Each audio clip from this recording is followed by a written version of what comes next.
At the moment it's 8 o'clock. I've got 20 minutes drive. So this booking for today is this morning is for 8:45 for a corporate group of people, and I'm gonna be taking them to various locations around Sydney. I think there's 6 or 7 people. As you can tell, I'm in the 12-seater. So the capacity is 11 plus the driver. I think they're gonna be finishing around 4 o'clock, but things always can change.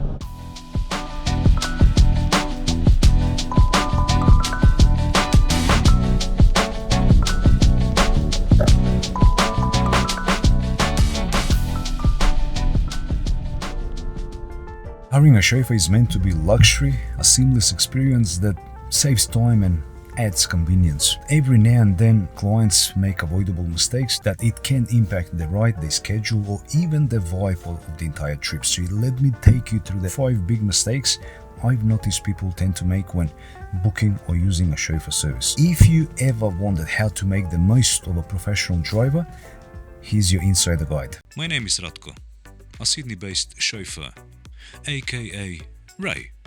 On this channel I share my passion by giving you a glimpse into my chauffeur life.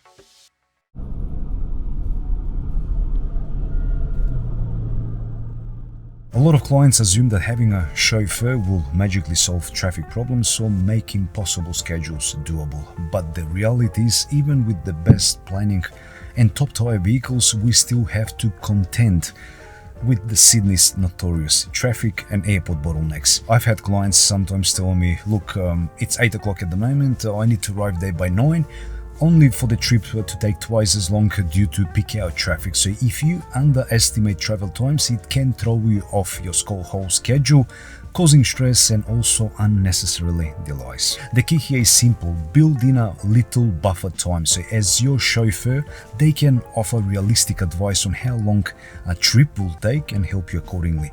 If you're on a tight schedule, just let them know in advance so they can find the most efficient route or adjust the pickup times accordingly. With good communication and realistic expectations, they can keep the things running smoothly for you. This is a place called Chippendale.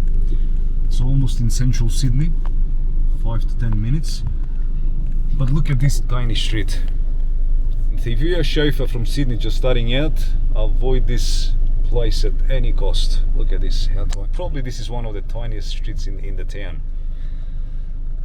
The reason I'm driving here because I have to pick up the clients. On the left hand side is a hotel, and there's also another street that runs parallel with this. It's called Carlton, I think it's on the other side, but it's all no stopping. There are a lot of people that are waiting for you to give you a ticket. I'm not sure if these people are living off a commission or what, but that's what it is. Look at how tiny it is. It's all restaurants from both sides, and great, no parking. So I have to, going around the block now.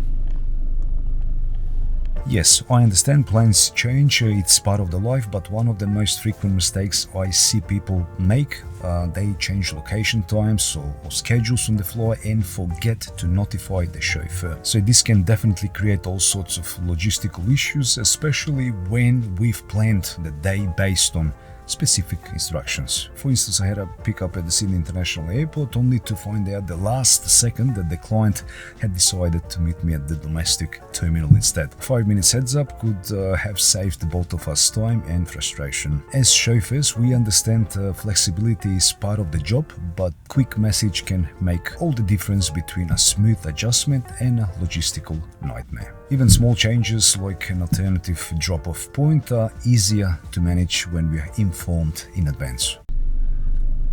Great. That's another thing now, the road is closed. Thank you, mate. What you can do. Great. Well, road closure. I can't pick up from there. So lucky I'm a little bit early. 8:15 at the moment. The booking is for 8:45.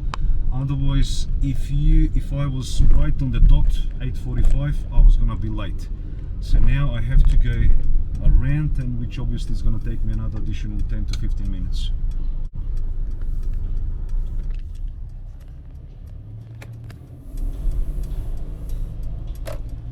Okay, let's see what happens. Okay, this one catches a lot of people off guard and it's an easy mistake to make. Chauffeur services operate differently from on-demand taxis, so cancellations can't always be made at the last second without consequences. Many clients believe they can cancel before pickup or with no issues, but that's not how it works. When you book a chauffeur, there's planning involved, vehicles are reserved, schedules are blocked out, and also sometimes other clients yes, definitely turned away to accommodate your booking. A last-minute cancellation leaves a gap that can't always be filled, which is why most companies, including mine, have cancellation policies. For example, if you cancel within 48 hours, you might incur 50% fee, and also within 24 hours it could be 100%. I get it, emergency happened, but the best way to avoid fees is to be mindful of the cancellation terms when booking. And if an emergency does come up, just reach out. Most of the chauffeurs are reasonable and will do their best to accommodate changes if you communicate early. Let's try this way.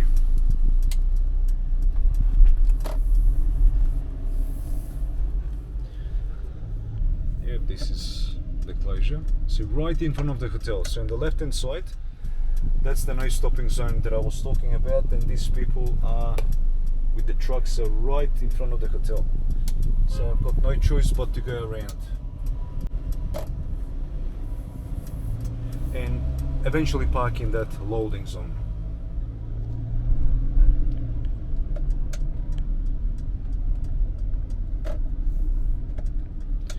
Luckily it didn't take too much. Okay, this is the spot that I'm gonna park near. It's a loading zone, but this is one and only around this area where I can put my vehicle. And one thing I've learned over the years is that good communication is at the heart of every great chauffeur experience. Clients sometimes assume that a chauffeur should know everything intuitively, like which side of the airport they prefer to be picked up from or when they want quiet time. And the truth is, chauffeurs are attentive, but we are definitely not mind readers. Small things like telling us your preferences, whether you prefer conversation or silence, a cooler temperature in the car, a specific stop along the way, makes all the difference. We love creating a great experience, but it's a two-way street. A little communication goes a long way towards making every trip flawless.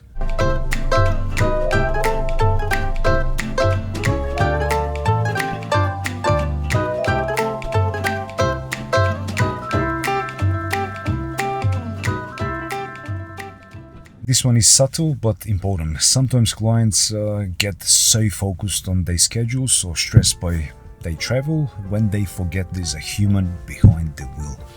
A little kindness and a courtesy definitely goes a long way towards creating a pleasant experience for everyone involved during the trip. Unfortunately, I've had clients in the past treat me like a part of the car, cold and detached, without realizing that us chauffeurs are not just to drive but also to offer hospitality. On the flip side, I've also driven clients who take the time to say hello, engage a little conversation, even ask how my day is going.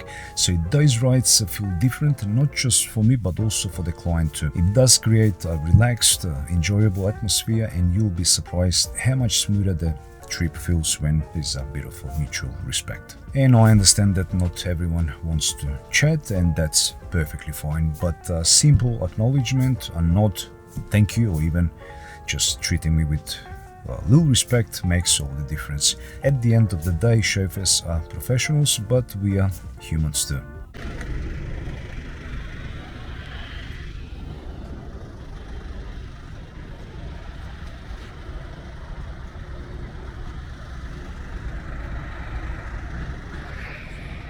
So you drop the clients off at the Opera House, and now the next stop is going to be Rose Bay, which is on the other side. So they're going to be taking a boat.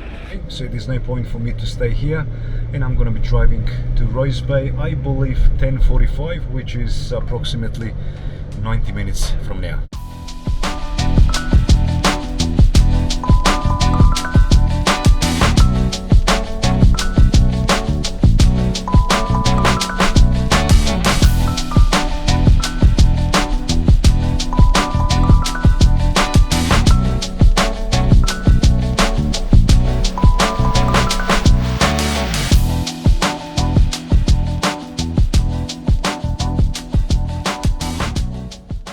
Avoiding these common mistakes will help you to get most of your next trip. Now remember, the goal here is to create a smooth and comfortable trip, and that only happens when there's a good communication, mutual respect, and also a realistic expectations. Whether it's adjusting schedules, treating the trip like more than just a taxi, or simply acknowledging the human element, small actions make a big impact. So the whole this chauffeur game, limousine industry, it's a great trade if done properly. It's only my opinion. It could be both rewarding and lucrative.